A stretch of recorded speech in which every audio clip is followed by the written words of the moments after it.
Hi, this is Jason from Tribe-16. Today we're going to talk about shocks.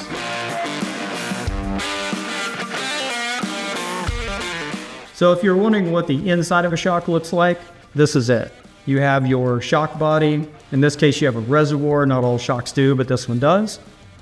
Inside, you have your piston. You have the rod for the shock itself.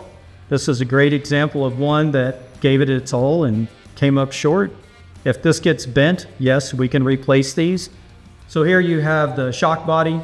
You have the shock piston right here. You have the rod, and that connects the top and the bottom. And you have your internal floating piston right here inside your reservoir. If the shock doesn't have a reservoir, that's all built in to the inside of the shock. To get a longer travel shock, they add the reservoir to give more room for the oil and the piston, the floating piston, so that the shaft can go further into the body of the shock.